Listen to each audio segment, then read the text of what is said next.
কারণ একটা কথা আছে যে ডলার টক্স, মানে ডলার বা টাকা, মানি টক্স, মানে কথা বলে আর কি। যখন আপনি সবার মানে ডিমান্ডগুলো ফুলফিল করতে পারছেন, আপনার বোন, আপনার স্ত্রী, সন্তান, শ্বশুর শাশুড়ি, আত্মীয় স্বজন, আপনি তখন সুপার হিরো। যখন আপনি পারছেন না, আপনার মুত্তাকি, আপনার তাকওয়া, আপনার ঈমান, আপনার অন্যান্য বিষয়গুলো খুব একটা মানুষের কাছে হাইলাইটেড হয় না। কারণ মানি টক্স, মানে কথা বলার, আপনার স্ট্যাটাস ইট টক্স, এটা কথা বলে। তো এই জন্যে গায়রত বজায় রাখতে হলে আপনাকে একটা উপার্জনের সোর্স তৈরি করতে হবে। এর জন্যে আমি বলি যে সূরা ওয়াকিয়া পড়েন, চারটার নামাজে অভ্যস্ত হন, সেজদায় গিয়ে আল্লাহকে বলেন আল্লাহুম্মা কফিনি বিহালালিকা আন হারামিক ওয়া আগনিনি বিফাদলিকা আম্মান সিওয়াক। ইনশাআল্লাহ হালাল রিজিকের পথ প্রশস্ত হবে ইনশাআল্লাহ। আর হারামে যায়েন না, কারণ পরবর্তী প্রজন্ম তখন হারামখোর হয়ে বড় হবে আর কি। আসুন সামনে যাই। এবার বিয়েটা সহজ করে ফেলেন। করার পর স্বামী স্ত্রী তাদের মধ্যে যে সম্পর্কটা, এই সম্পর্কটা শুরু হবে 2 রাকাত সালাত থেকে। প্রথম রাতে 2 রাকাত সালাত পড়ে নেবেন, ওযু অবস্থায় সালাত পড়ে ডিসকাস করবেন জীবনের উদ্দেশ্যগুলো সম্পর্কে। ফ্যান্টাসির কারণে এমন কিছু করে যায় না প্রথমে, যাতে করে সে আবার আতঙ্কিত হয়ে পড়ে। সময় দেন, তাকে টাইম দেন, তার সাথে নরম হন, কোমল হন। বিকজ একটা মেয়ে, যারা সতীসাধী মেয়ে, তারা পুরুষকে দহন করার আগে খুব ভালো করে তাদের মনের মতো একজন মানুষ তারা মানে কল্পনা করে, প্রত্যাশা করে, এবং আতর্কিত বিষয়গুলো তারা খুব একটা পছন্দ করে না। ঠিক আছে? আর পুরুষের সাইকোলজি কিন্তু ডিফারেন্ট। পুরুষ কিন্তু ওভার অ্যাগ্রেসিভ হয়ে যায় অনেক সময়। সো তাকে টাইম দেন, তাকে সময় দেন, আপনাকে বোঝার সময় দেন, কথাবার্তা বলেন, কন্টিনিউ করেন। দেন আপনি অবশ্যই 2 রাকাত সালাত পড়বেন। সালাত পড়ে আল্লাহর কাছে দোয়া করবেন দুজনে। দোয়া করার পর আল্লাহুম্মা ইন্না জান্নিবনা শাইতান ওয়া জান্নিবাশ শাইতান মা রাযাকতানা, এই দোয়াটা পড়তে ভুলবেন না। এই দোয়া পড়ার পরে আপনি আপনার ভালোবাসার ইজহার করেন। ইনশাআল্লাহ তাআলা আল্লাহ পাক যদি আপনাদেরকে সেই মিলনের ফলে সন্তান দেন, ওই সন্তানকে শয়তান কোনো ক্ষতি করতে পারবে না ইনশাআল্লাহ। আমি বোঝাতে চাচ্ছি প্যারেন্টিংসের সাথে প্রত্যেকটা বিষয় লিঙ্কড আপ আছে। বিয়ে একটা মেজর টপিক প্যারেন্টিংসের ক্ষেত্রে। আপনার এনভায়রনমেন্ট, আপনার স্বামী স্ত্রী আন্ডারস্ট্যান্ডিং, এই যে মিলনের সময় দোয়া পড়া, এবং এরপর দেখা গেল যে একসময় আপনার স্ত্রী কনসিভ করলো বা সে গর্ভবতী হয়েছে। এখন আপনার রেসপন্সিবিলিটি বেড়েছে। যতদিন সে সন্তানটাকে ধারণ করে রাখবে, এই সময়টুকুর মধ্যে তাকে কোনো প্রকার হারাম কাজে লিপ্ত করতে দেয়া যাবে না। আমাদের সমাজে দেখা যায় সন্তান যারা জন্ম দিচ্ছেন, মায়েরা, এই 9 মাস তারা হিন্দি মুভিজ দেখেন, সিরিয়ালস দেখেন, তারপরে অহেতুক গীবত করেন, গল্পগুজব করেন, অহেতুক সময় নষ্ট করেন। এখন তো স্মার্টফোনের যুগ, সারাদিন ফেসবুক, ইউটিউব, টিকটক, ইনস্টাগ্রাম নিয়ে পড়ে থাকেন। এই প্রতিটা কাজ গর্ভের সন্তানের উপর প্রভাব ফেলে। প্রত্যেকটা কাজ গর্ভের সন্তানের উপর প্রভাব ফেলে। ইভেন মায়ের যদি মন খারাপ থাকে, বাচ্চা ভিতরে কষ্ট পায়। মা যদি প্রফুল্ল থাকে, হাসি খুশি থাকে, বাচ্চা কিন্তু ভিতরে ভালো থাকে। মেডিকেল সায়েন্স পড়েন, আমরা প্যারেন্টিংস নামে একটা বই সাজেস্ট করছি, ওই বইটা পড়ে দেখেন, ডিটেলস সব লেখা আছে। তো মায়ের এখানে সময় কাটানোটা খুব ইম্পর্টেন্ট। কীভাবে আমরা সময় কাটাচ্ছি গর্ভবতী অবস্থায়, এই 9 মাস মায়েদের উচিত বেশি বেশি কোরআন তেলাওয়াত করা, আল্লাহর জিকির আজগার করা, নামাজ না ছাড়া, হ্যাঁ, ভালো কিছু দেখা, ভালো কিছু শোনা, যত রকম হারাম এবং কবিরা গুনাহ আছে এগুলো থেকে দূরে থাকার চেষ্টা করা। এরপর ইনশাআল্লাহ সন্তান ভালো হবে। আল্লাহ পাক দোয়া করি সন্তান যেন সুস্থ স্বাবলম্বী হয়। পাশাপাশি মেডিকেল চেকআপসগুলো নিয়মিত করাবেন, কারণ এটা খুব ইম্পর্টেন্ট ফ্যাক্ট। অনেক সময় দেখা যায় যে আমরা মানে পর্দার যেহেতু একটা বিধান আছে, তো পর্দার বিধান পালন করতে গিয়ে আমরা দেখা যায় আলট্রা করাবো না, আমরা এই ডক্টরের কাছে নিব না, হ্যাঁ, আমরা নর্মাল করাবো, বাসায় করাবো, হসপিটালে নিব না, কিছু ওভার এগ্রেসিভ থিঙ্কিংস চলে আসে। পর্দা করব, তারপরে মহিলা ডাক্তার দেখাতে হবে, আলট্রা খুঁজে বের করতে হবে, কে আলট্রা মহিলা ডক্টর আছে আলট্রা করতে পারে, খুঁজে বের করতে হবে, ক্লিনিক সেভাবে পরিবেশ তৈরি করতে হবে। এই জন্য আমি বলি, মানে আমার একটা স্বপ্ন আছে যে ঢাকা শহরে একটা ভালো ক্লিনিক আর হসপিটাল করা, যেখানে সব কিছু ইসলামিকভাবে চলবে সব। মানে এটা দরকার আছে। আপনার যদি আমরা ফেস করেছি তো আমরা বুঝতে পারি, দরকার আছে। একটা হসপিটালে যান, দেখবেন পরিবেশ এনভায়রনমেন্ট ইসলামিক না। আপনার স্ত্রীর অ্যানাস্থেশিয়া করছে একজন পুরুষ ডক্টর, সিজার করবে, অ্যানাস্থেশিয়ার প্রয়োজন আছে, একটা পুরুষ ডক্টর এসে অ্যানাস্থেশিয়া পুশ করছে, তখন তো পর্দা যাচ্ছে গা, পর্দা চলে গেল। যদিও বা অনেকে ফতোয়া দিতে পারে যে এই সব জায়গায় বা এই ধরনের ক্ষেত্রে হয়তো এটা জায়েজ হতেও পারে, অনেকে ফতোয়া টানতে পারে, কিন্তু এখানে কিন্তু এই সুযোগটা দেওয়ার ফলে কি হয়েছে যে অনেক সময় রোগীরা হ্যারাসমেন্টের শিকারও হয়েছে, সেক্সুয়াল হ্যারাসমেন্টের শিকারও কিন্তু হয়েছে, এটাও কিন্তু বাস্তব। তো এই জন্য ইসলামিক এনভায়রনমেন্টের দরকার আছে। খুঁজে বের করতে হবে ইসলামিক ডক্টর কে আছেন যিনি শরীয়ত বোঝেন, মহিলা ডক্টর কারা আছেন, অ্যানেস্থেশিয়া মহিলা কারা আছে, বা আল্ট্রা করতে পারে মহিলা কারা আছে, খুঁজে বের করে মেডিকেল চেক আপ নিয়মিত করতে হবে। আর নর্মাল ডেলিভারি ইসলামের বিধান ঠিকই, ইসলাম এভাবেই চলেছে, সিজার এসেছে অনেক পরে, এবং এই ব্যাপারে শেষ জামার হাদিসও আছে, আমি একটা লেকচারে বলেছিলাম। তবে কিছু কিছু ক্ষেত্রে সিজারের প্রয়োজন হতে পারে, ডক্টররা ভালো বুঝতে পারবেন। তবে এখানে দেখা যায় সাইকোলজিক্যালি অনেক সময় ডক্টররা কি করেন, রোগীদের সাথে একটু সাইকোলজিক্যাল চর্চা শুরু করেন আর কি, ভয় দেখানোর একটা প্রবণতা দেখা যায়, পরে আমরা বলি আচ্ছা ঠিক আছে করে ফেলেন। তো এখানে একটা বিজনেস জড়িত আছে, আপনারা ভালো করেই জানেন এখানে একটা বিজনেস জড়িত আছে। আর যখন একটা মায়ের একটা সিজার হয়ে যায়, পরবর্তী বাচ্চাগুলো কিন্তু নর্মাল হওয়া খুব ডিফিকাল্ট, এবং তার সারা জীবন একটা হ্যাসেল তাকে পোয়াতে হয়, যাদের হয়েছে তারা জানে। তো আর নর্মাল হলে আপনি যে আমাদের আগে দাদি নানি দেখবেন 11টা বাচ্চা, আমার নানির 11টা বাচ্চা, 12টা বাচ্চা আমার নানির, আর এক নানির আমার 11টা বাচ্চা, সব নর্মাল, কোনো সমস্যা হয়নি। তারা কিন্তু ফ্রেশ খাবার খেতেন, ভালো এনভায়রনমেন্টে থাকতেন, কায়িক পরিশ্রম করতেন, তারা ফিজিক্যালি স্ট্রং ছিলেন। এখনকার মেয়েরা এমন না, ফিজিক্যাল স্ট্রাকচার দুর্বল, কায়িক পরিশ্রম কম, ফুড হ্যাবিট ভালো না, ঠিক আছে, ফুড হ্যাবিটটা টোটালি অনইসলামিক, ঘুমের ঠিক নাই, খাওয়ার ঠিক নাই, হ্যাঁ, এক্সারসাইজ নাই, অনেক কিছুই নাই, দেখবে তারা ফিজিক্যালি উইক, মেন্টালি উইক, তখন দেখা সিজারের প্রয়োজন হয়, নর্মাল ডেলিভারি করতে পারে না। এই জায়গায় ডিফার করবে আমাদের ক্ষেত্রে। আমরা চেষ্টা করব যে আমাদের মানে পরিবারকে ভালো খাবার খাওয়াতে, ভালো রুটিনে চলতে, এবং ভালো মেডিকেল চেক আপ করাতে, যাতে করে নর্মালি হয়। দেখবেন বাইরের বিশ্বের কান্ট্রিগুলোর মধ্যে কিন্তু খুবই কম সিজার হয়, খুব কম। কানাডা দেখেন, আমেরিকায় দেখেন, ব্রিটেনে দেখেন, জার্মানিতে দেখেন, ফ্রান্সে দেখেন, খুবই কম সিজার হয়। যদি জটিলতা খুব বেশি দেখা যায় তখন তারা সিজার করতে চায়, এটাকে কিন্তু করতে চায় না। তাদের প্রযুক্তি অনেক ভালো, অনেক প্রযুক্তি আছে। আমরা কেন এই জায়গায় মানে এভাবে একটা জুলুমের শিকার হচ্ছে, এটা আমাদের ভাবা উচিত। এবং আমার মনে হয় যে ইসলামিক এনভায়রনমেন্টের এই যে আপনার মেডিকেল সেক্টরগুলো গড়ে তোলা উচিত। এখানে যাদের সামর্থ্য আছে তাদের এইসব প্রজেক্টে হাত দিয়ে যেতে পারে। আল্লাহ পাক আমাদেরকে তৌফিক দেন। তো এরপরে যখন সন্তান হয়ে যাবে, প্রথম কাজেই দেখবে সন্তান হওয়ার পরেই তাকে নিয়ে হই হুল্লোড় শুরু হয়, হ্যাঁ, টানা হেঁচড়া, এটা ওইটা, কি বলবো, অপারেশন থিয়েটারে হয়তো কথাবার্তাগুলো হয়, এই কথাগুলো সন্তানের কানে প্রবেশ করে। অথচ সুন্নাহ হচ্ছে সন্তান হয়ে গেলে তাকে নিয়ে আল্লাহর কাছে দোয়া করার পর তার কানে আল্লাহু আকবার, আল্লাহু আকবার, আশহাদু আল্লা ইলাহা ইল্লাল্লাহ, আমরা যে আযান দিই আশহাদু আন্না মুহাম্মাদুর রাসূলুল্লাহ, এটা কানের মধ্যে শোনানো, এটা একটা সুন্নাহ, গুরুত্বপূর্ণ সুন্নাহ। তারপর তাকে তাহনিক করা উচিত। তাহনিক তো আমরা উঠেই গেছে সমাজ থেকে, তাহনিক আবার কি জিনিস? ডক্টররা তাহনিক শুনলে আটকে উঠবে। তাহনিক হচ্ছে যে কোনো আলেম, কোনো বুজুর্গ, যিনি পরহেজগার, আল্লাহওয়ালা, মারেফতওয়ালা মানুষ, তিনি খেজুর বা কোনো মিষ্টি জাতীয় মধু, খেজুর, এই টাইপের কিছু চিবিয়ে বাচ্চার জিহ্বার মধ্যে একটু খালি লাগিয়ে দিবে, এটা তাহনিক সুন্নাহ। তো এখন মুখে তো জর্দার, পান আর সিগারেট, এই মুখ দিয়ে তো তাহনিক হবে না, হবে? আল্লাহওয়ালা সত্যিকারের মানুষ খুঁজে বের করতে হবে। যাই হোক, যদি আপনি না পারেন, খুঁজে না পান, আপনি আপনার সন্তানের তাহনিক করেন, যথেষ্ট। আপনি দোয়া করেন, 2 রাকাত নামাজ পড়ে আল্লাহ শুকরিয়া আদায় করেন। আমি নিজের জীবনের ঘটনা থেকে বলছি আর কি। আমার ইন টোটাল 4 সন্তান। 1 সন্তান আল্লাহ নিয়েছেন, 1 সন্তান আল্লাহর কাছে আছেন, জন্মের পরেই আল্লাহ পাক তাকে নিয়েছেন, আলহামদুলিল্লাহ। ইনশাআল্লাহ তার সাথে আমাদের জান্নাতে দেখা হবে ইনশাআল্লাহ। আর এখন আমার 1 মেয়ে এবং 2 ছেলে। তো প্রত্যেক ছেলে এবং মেয়ের সময় ওয়াইফকে ঢোকানো হয়েছে আমি জায়নামাজেই, যতক্ষণ পর্যন্ত বাচ্চা আমার হাতে আসে না আমি জায়নামাজেই ছিলাম। এবং আমি দেখেছি যে আল্লাহ যে আছেন, আল্লাহ যে মানুষের এত কাছে, আল্লাহ যে দোয়া কবুল করেন, শোনেন, মানে আমি হৃদয় থেকে উপলব্ধি করেছি। এই কথাগুলো তো বোঝানো যাবে না, এগুলো তো আমি কোনো দলিল বা প্রমাণ দিয়ে আপনাকে বোঝাতে পারবো না। এটা আপনি ফেস করলে না, ফিল করলে বুঝতে পারবেন।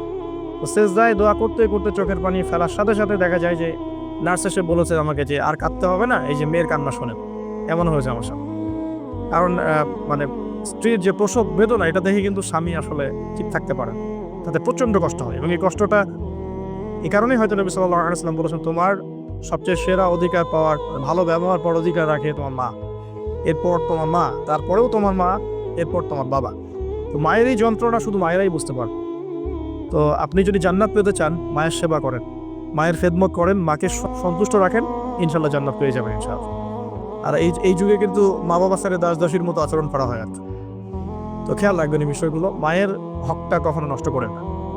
আর তার মেয়েদের প্রতি একটাই আমার মানে তাদের প্রতি আমার কনসেপ্ট অফ ভিউ হচ্ছে এরকম যে কঠিন হয়ে তাদের সাথে কোনো লাভ নাই। আসলে আদতে আলটিমেটলি কঠিন হয়ে কোনো লাভ নাই। 2-1 দিন হয়তো ঝগড়াঝাটি হতে পারে, মনোমালিন্য হতে পারে, কিন্তু কঠিন হয়ে তাদেরকে লাইনে আনা খুব একটা যাক। নরম হয়ে বুঝিয়ে সুঝিয়েই ভালো ব্যবহার, ভালোবাসা, মহব্বত দিয়েই সম্ভব ওদের মন জয় করা, আদারওয়াইজ সম্ভব না। আসুন, এরপরে আজান হবে, তাহনিক হবে। 7ম দিনে গিয়ে আপনি আকিকা করবেন। যদি করতে না পারেন 14 দিনে, যদি তাও করতে না পারেন 21, এভাবে সুযোগ আছে আকিকা করার। তবে 7ম দিন আকিকা করা সুন্নাহ। আকিকাটা কি? এটা হচ্ছে আপনার সন্তানের জানের বদলে একটা জানের উৎসর্গ। ছেলে হলে 2টো খাসি, মেয়ে হলে 1টা। কারণ কি? মেয়েদের রোগ প্রতিরোধ ক্ষমতা কিন্তু এমনিই বেশি, ছেলে বাচ্চার রোগ প্রতিরোধ ক্ষমতা কিন্তু কিছুটা কম। এখানে 2টো খাসি উৎসর্গ করা হচ্ছে আল্লাহর কাছে। এখানে মেয়েদেরকে ছোট করা হচ্ছে না। তসলিমা নাসরিন টাইপের মেয়ে থাকলে বলতে পারে যে হ্যাঁ, এটা ছোট করা হচ্ছে। তো আশা করবো যে আমাদের এখানে এমন কোনো মেয়ে নাই। এখন আকিকার পর কি মাথা মুন্ডন করা। মাথা মুন্ডন মানে একটা চুল থাকে, চুলটা কষ্ট দেয়। ডক্টররাই বলেন যে এই চুলটা কিন্তু বাচ্চাদেরকে কষ্ট দেয়। এই চুলটাকে কামিয়ে ফেলা। যদি মাথায় কোনো প্রবলেম থাকে, ডক্টর বলে না এখন করার দরকার নেই, সেটা আলাদা ইস্যুস, কিন্তু নর্মালি কামিয়ে ফেলা উচিত। এবং চুলের ওজন করতে হয়, এই চুলের ওজনের সমপরিমাণ রূপা আল্লাহর পথে সাদাকা করতে হয়, এটা সুন্নাহ। তো এটা করবেন। তারপরে আকিকা করলেন, আকিকা আপনি যেভাবে গোশত বন্টন করেন সেভাবে করবেন। বাচ্চা এখন জন্ম হয়েছে, আপনাদের নতুন অধ্যায় শুরু। এই প্যারেন্টিংস আপনার এখন শুরু হচ্ছে।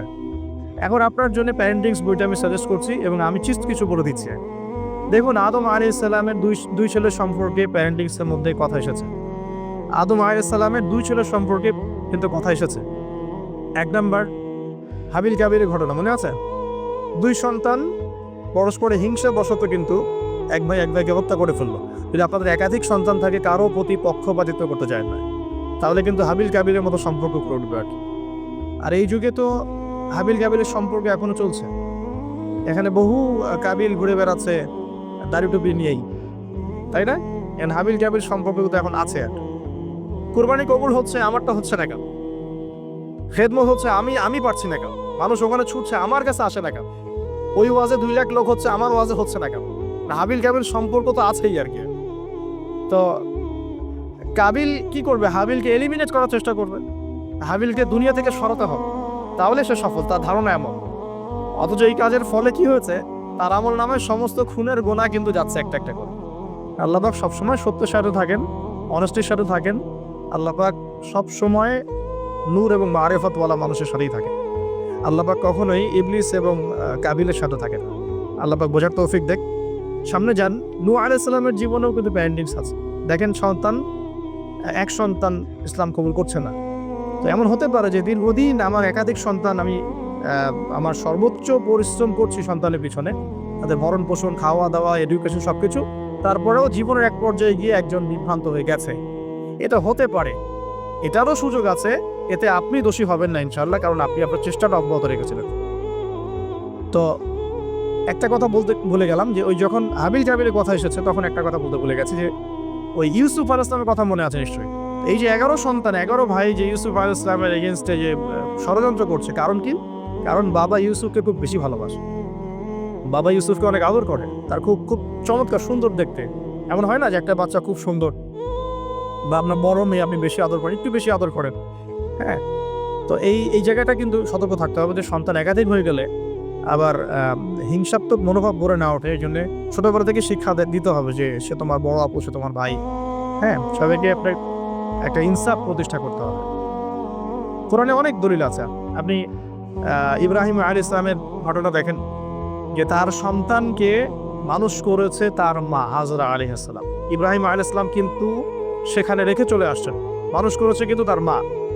তো যে হাজরা আলাইহিস সালাম বলছেন যে ইয়া ইব্রাহিম, হে ইব্রাহিম, আপনি আমাদেরকে কেন এখানে রেখে যাচ্ছেন? তখন ইব্রাহিম আলাইহিস সালাম বলছেন যে আল্লাহর আদেশ। তখন হাজরা আলাইহিস সালাম বলছেন যে যদি আল্লাহর আদেশে আপনি আমাদেরকে এখানে রেখে যান, জনমানব শূন্য বিরান একটা জায়গায়, তাহলে ইনশাআল্লাহ আল্লাহ আমাদেরকে ধ্বংস করবেন না। এই যে তাওয়াক্কুল আল্লাহর প্রতি, এখন তাওয়াক্কুল কারিনী মায়ের গর্ভ থেকে জন্ম নিয়েছে ইসমাইল আলাইহিস সালাম। ওই সন্তানকে যখন ইব্রাহিম আলাইহিস সালাম আরো কয়েক বছর পরে এসে বলছেন ইন্নী আরা ফিল মানামি আন্নী আযবাহুকা, আমি স্বপ্ন দেখেছি তোমাকে জবাই করছি, ফানজুর মাযা তারা, তোমার রায় কি আমাকে বলো। ওই সবরকারিণী মায়ের গর্ভ থেকে জন্ম নেয়া, তাওয়াক্কুলকারিণী মায়ের গর্ভ থেকে জন্ম নেওয়া সন্তান এবার বলছে, ইয়া আবাতি, হে আমার বাবা, ইফআল মা তুমার, আপনি তাই করুন যা আপনাকে আদেশ করা হয়েছে। সাতাজিদুনি ইনশাআল্লাহ মিনাস সাবিরিন, আমাকে ইনশাআল্লাহ আপনি সবরকারী পাবেন। তো এখানে মায়ের রোলটা দেখেন, মা যেমন হবে সন্তান তেমন হতেই পারে, মা যেমন হয় সন্তান কিন্তু তেমনই হয়, স্বাভাবিক এটা। মা যদি সন্তানকে হৃদ্যতা ভালোবাসা দিয়ে বড় করে, সন্তান দেখবেন বড় হয়ে সবাইকে ভালোবাসে।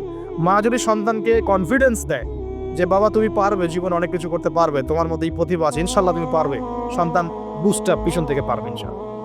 মা যদি সন্তানকে ত্যাগ করে, দুধ পান না করায়, ফ্যামিলিস্টদের মতো দুধ পান না করিয়ে যে আপনার বেবি সিটারদের কাছে মানুষ করায় আর কি, হ্যাঁ, ডে কেয়ার সেন্টারে মানুষ করায়, দেখবেন সন্তান ছোটবেলা থেকে একটা হতাশা, হীনমন্যতা, নিঃসঙ্গতায় ভোগে। এখন এই সোসাইটির মধ্যে এই সমস্যাটা আছে, নিঃসঙ্গতায় ভোগে তারা। মা যদি সন্তানকে দেখা যায় খুব শাসন করে, বেশি প্রহার করে, সন্তান কঠোর হয়ে যাবে, মনটাকে শক্ত হয়ে যাবে। তো পিতা মাতার সন্তানের প্রতি অ্যাটিটিউডটা একটা বড় ফ্যাক্ট, সন্তান বড় হয়ে কি হবে। হিটলারের জীবনী পড়ে দেখেন, সে বলছে আমার পিতা আমাকে খুবই মাইন মারতো আর কি, খুবই পিটান পিটাইতো। তো বড় হয়েও শিখছে আর কি, যে পিটাইলেই কাজ হয়, যদি কিছু করতে হবে তো পিটাইলেই কাজ করতে হবে। এরপরে সে যে পিটানো শুরু করছে সবাইকে গণহারে, কিছু কিছু ক্ষেত্রে অবশ্য কাজ হয়েছেও, হ্যাঁ আমরা মনে করি কিছু ক্ষেত্রে কাজ অবশ্য হয়েছে। তো আসলে সবসময় ওয়াজ নসিহত করে কাজ হয় না, মাঝে মাঝে মায়ের দরকার আছে। আচ্ছা, এবার আসেন সামনে, এই যে সন্তান জন্ম নিল ইসমাইল আলাইহিস সালাম, হাজরা আলাইহিস সালামের গর্ভ থেকে, মা যেমন হলো সন্তান তেমন হলো কিন্তু। আর এই যে মায়ের আত্মত্যাগ দেখেন, সাফা মারওয়া সাই করা যে ঘটনা, জামজাম কূপের যে ঘটনা, এই ছেলে কুরবানির যে ঘটনা, এই ঘটনাগুলো আল্লাহর কাছে এত বেশি পছন্দ হয়েছে, দেখেন কিয়ামত পর্যন্ত হজ ওমরায় আপনি এগুলো কিন্তু করছেন, হজে করছেন। অথচ এটা কিন্তু ইব্রাহিম আলাইহিস সালামের যুগের ঘটনা, আমরা কিয়ামত পর্যন্ত এই ঘটনাগুলো ফলো করছি। আর এমন কোনো ধর্ম নাই যে ধর্মে ইব্রাহিম আলাইহিস সালামকে গালি দেওয়া হচ্ছে। জিউসরা ইব্রাহিম আলাইহিস সালামকে সম্মান করে, জানেন, খ্রিস্টান যারা তারা ইব্রাহিম আলাইহিস সালামকে সম্মান করে, তারা কিন্তু এই পরিবারটাকে সবাই সম্মান করছে। তো এখানে একটা প্যারেন্টিংসের আপনার নসিহত আছে। পাশাপাশি আপনি সামনে যাবেন, লুকমান আলাইহিস সালামের ঘটনা পাবেন, এটা সূরা লুকমানের এখানে দেয়া আছে, ওয়ালাকাদ আতাইনা লুকমানের হিকমা আন ইশকুর লিল্লাহ, এখান থেকে নিয়ে শুরু করে একদম আমি আয়াত নাম্বারটা বলে দিই, আয়াত নাম্বার 12 থেকে নিয়ে আপনার এই যে 19-20 পর্যন্ত এই পুরো আয়াতগুলোর মধ্যে লুকমান আলাইহিস সালামের অনেকগুলো নসিহত আছে। সন্তানকে কাছে বসিয়ে তিনি বলছেন, হে আমার সন্তান, আল্লাহর সাথে কাউকে শরীক করো না, লা তুশরিক বিল্লাহ ইন্না শিরকা লাযুলমুন আযীম, ওয়া ওয়াসাইনা আল ইনসানা বিওয়ালিদাইহি হুসনা, মানুষের সাথে ভালো আচরণ করো, তোমার পিতামাতার সাথে ভালো আচরণ করো। তোমার পিতামাতা যদি তোমাকে শিরক করতে বলে তখন তাদের ফালা তুতিউহুমা, তাদের আনুগত্য করো না। আল্লাহ তিনি আরো শিখাচ্ছেন যে ছোট্ট কোনো বিষয় তুমি আল্লাহ থেকে লুকাতে পারবে না, আল্লাহ সব সামনে নিয়ে আসবেন। ইয়া বুনাইয়া আকিমিস সালাহ, সালাত কায়েম করো, ওয়া আমুর বিল মারুফ, সৎ কাজের আদেশ করো, ওয়ানহা আনিল মুনকার, অসৎ কাজে নিষেধ করো, ওয়াসবির আলা মা আসাবাক, তোমার উপরে যে বাধা বিপত্তিগুলো আসবে সেগুলোতে সবর করো। উচ্চ স্বরে চিৎকার চেঁচামেচি করো না, কারণ গাধার স্বর উচ্চ স্বর হয়, চেঁচামেচি করে। এরকম প্রায় এখানে 10টা থেকে 15টা নসিহত আপনি পাবেন। চিস্ট করে বলে দিলাম যে লুকমান আলাইহিস সালাম তার সন্তানকে যা শিক্ষা দিয়েছেন এটা প্যারেন্টিংসের জন্য যথেষ্ট। আর আপনি সন্তানকে শিক্ষা দিবেন শিরকের শিক্ষা, আপনি আল্লাহকে চিনতে শেখাবেন, রাসূলকে চিনতে শেখাবেন, কোরআনের সাথে সম্পর্ক করে দিবেন, হ্যাঁ, 5 ওয়াক্ত নামাজে অভ্যস্ত করবেন, পাবন্দি করবেন, ইসলামিক পরিবেশ বাসায় বজায় রাখবেন, তালিম হবে, ইসলামিক কালচার রাখবেন। যদি বাচ্চা বিনোদন পছন্দ করে ইসলামিক বিনোদন দিবেন, তাকে সময় দিবেন, তার সাথে কথা বলবেন, তার সাথে গল্প করবেন। তো এখন দেখেন কোরআনে এমন অনেক কিছুই আছে, লুকমান আলাইহিস সালামের কথাই বলেন, আপনি ইব্রাহিম আলাইহিস সালামের কথাই বলেন, আদম আলাইহিস সালাম, নূহ আলাইহিস সালাম থেকে শুরু করে প্রত্যেক নবী রসুলের জীবনেই দেখবেন আপনি প্যারেন্টিংসের একটা খোরাক পাবেন। ইভেন আমাদের নবী মুহাম্মদ সাল্লাল্লাহু আলাইহি ওয়াসাল্লামের ক্ষেত্রে দেখেন। আচ্ছা, এখানে যাওয়ার আগে এখানে আসি যে এই যে ঈসা আলাইহিস সালামের মা মারিয়াম আলাইহিস সালাম, তিনি কি পবিত্র ছিলেন না? দেখেন আল্লাহ পাক এমন সন্তান দিয়েছেন, সন্তানও পবিত্র। ঈসা আলাইহিস সালাম কি আল্লাহর হুকুমে মৃতকে জীবিত করে ফেলছেন না? আল্লাহর হুকুমে মানুষের সেবা করছেন, চিকিৎসা করছেন, তাকে রূহুল কুদুস সহযোগিতা করছে না? এবং তিনি এমন একজন সত্তা যিনি আবার মাসিহুদ দাজ্জালকেও হত্যা করবেন। তাকে আল্লাহ পাক কত বড় একটা মাকাম দিয়েছেন। তার মা পবিত্র ছিলেন, পবিত্র মায়ের সন্তান। নবী সাল্লাল্লাহু আলাইহি ওয়াসাল্লামের ক্ষেত্রে কি হয়েছে, তিনি মা এবং বাবার সঙ্গ খুব বেশি পাননি, কিন্তু তার আশপাশের মানুষ যারা ছিল আর কি, তার চাচা, তার দাদা, তারা সব সময় নবী সাল্লাল্লাহু আলাইহি ওয়াসাল্লামকে প্রচণ্ড ভালোবাসতেন, প্রশংসা করতেন। কাবা ঘরে নিয়ে কোলে নিয়ে বসে বলতেন, আমার ছেলে একদিন, আমার এই নাতি, আমার এই ঔরস থেকে, আমার এই বংশধর ইনশাআল্লাহ একদিন নেতা হবে, তার দাদা বলতেন বারবার। দেখেন নবী সাল্লাল্লাহু আলাইহি ওয়াসাল্লাম ছোটবেলা থেকে এই শিক্ষা, এই ভালোবাসাগুলো পেয়েছেন। ছোটবেলায় তাকে বেদুইনদের কাছে রাখা হয়েছে, মরুতে দৌড়িয়েছেন, খেলেছেন, হাড়হাড্ডি শক্ত হওয়ার জন্য, ফিজিক্যালি স্ট্রং হওয়ার জন্য। ভাষা শিখিয়েছেন নবী সাল্লাল্লাহু আলাইহি ওয়াসাল্লামকে ছোটবেলায়, ওই দুধমা হালিমার ওখানে তিনি ভাষা শিখছেন, আরবি ভাষা, বিশুদ্ধ ভাষা। তো ছোটবেলা থেকে নবী সাল্লাল্লাহু আলাইহি ওয়াসাল্লামকে যারা ভালোবাসতেন, খেয়াল করে দেখেন নবী সাল্লাল্লাহু আলাইহি ওয়াসাল্লামও বড় হয়ে সবাইকে ভালোবাসেন। এতিমের পাশে দাঁড়ান, বিধবার পাশে দাঁড়ান, মিসকিনের খোঁজ নেন। আমি বোঝাতে চাচ্ছি যে সন্তান সেটাই শিখবে যেটা পিতা মাতা তাকে ছোটবেলা শেখাবে। আপনি যে এনভায়রনমেন্টটা দিবেন, সেই এনভায়রনমেন্টেই তার কৈশোর যৌবন করে উঠবে।